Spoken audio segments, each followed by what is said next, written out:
Hello friends, मी भाविता तुमचं खूप खूप स्वागत करत आहे फूड फंटासी विथ भावितामध्ये। आज मी बनवणार आहे व्हेजिटेबल पोहा। पोहा ही रेसिपी अगदी बनवायला साधी सोपी आहे आणि आपल्याला प्रत्येकाच्या घरी बनवली जाते। कधी कांदे पोहे, कधी बटाटे पोहे आणि सकाळी नाश्त्यासाठी बेस्ट ऑप्शन आहे पोहा। पोहा सर्व लहान मुलापासून ते मोठ्या माणसांपर्यंत खाल्ला जातो आवडीने। तर मी आज थोड्या वेगळ्या पद्धतीने पोहा बनवणार आहे। तर फ्रेंड्स, आपण बघूया मी कशा पद्धतीने बनवते ते। मी गॅसवरती कढई ठेवली आहे। आपली कढई गरम झालेली आहे, त्यामध्ये मी तेल टाकत आहे। तेल गरम झाल्याच्या नंतर आपण इथे मोहरी टाकूया। मोहरी अशी छान तडतडली ना, मग त्याच्यामध्ये हिरवी मिरची, कढीपत्ता हे टाकूया आणि हे सगळं मिक्स करून घेऊया।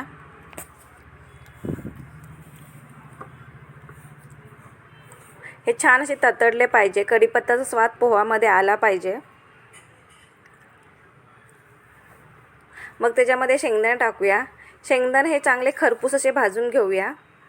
एकदम पण शेंगदाणे असे लाल नाही करायचे आहेत, ते क्रंचपणा आला पाहिजे पोहा खाताना।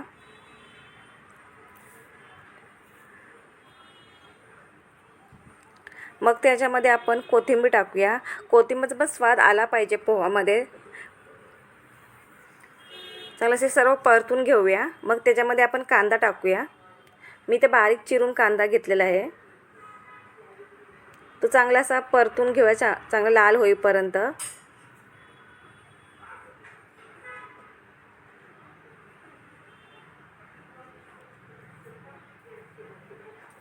अशा प्रकारे आपला कांदा हलकासा तरी ब्राऊन झालेला आहे।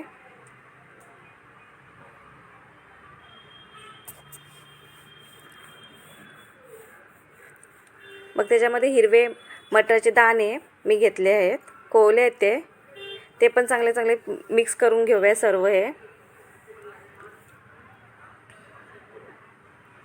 त्याच्यानंतर सर्व मी भाज्या ज्या घेतलेल्या आहेत त्या मी सर्व टाकत आहे। इथे मी शिमला मिरची, फरसबी, गाजर हे घेतले आहेत, ते सर्व चांगले मी मिक्स करून घेते। इथे छान सर्व भाज्या परतून घेऊया। इथे सर्व भाज्या जास्त शिजवायच्या नाही आहेत, थोडं झाकून ठेवा 2 मिनिटासाठी, कारण फरसबी आणि गाजर थोडा कडक असतो शिजण्यासाठी, म्हणून मी 2 मिनिटं झाकून ठेवते। हलक्याशा भाज्या थोड्याशा शिजल्या पाहिजे, जास्त नाही शिजवायच्या आहेत। इथे 2 मिनिटं झालेली आहेत, तर मी काढते झाकण। हे सर्व भाज्या मिक्स करून घेऊया आणि छान असं कलरफुल अशा सर्व भाज्या दिसत आहेत। त्याच्यामध्ये मी हळद टाकत आहे आणि सगळं असं एकजीव करून घेऊया सर्व भाज्या।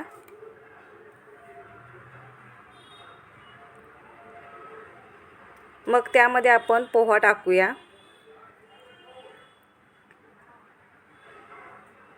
पोहा इथे मी 10 मिनिटच भिजवून ठेवला होता,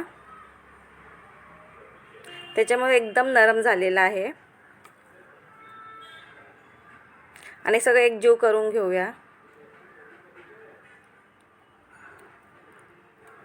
मग त्याच्यामध्ये थोडीशी साखर चवीपुरती टाकूया, मीठ टाकूया आणि सगळं मिक्स करून घेऊया।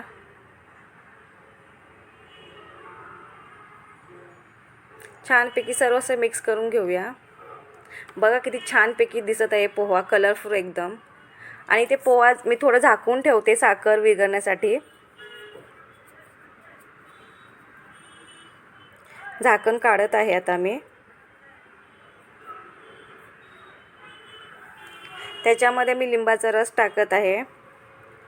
यामध्ये जो लिंबाचा रस, साखर, कोथिंबीर आणि कढीपत्ता याच्यामुळे जो स्वाद आहे ना, त्याच्यामुळे आपला पोहा एकदम भारी बनतो, अप्रतिम लागतो।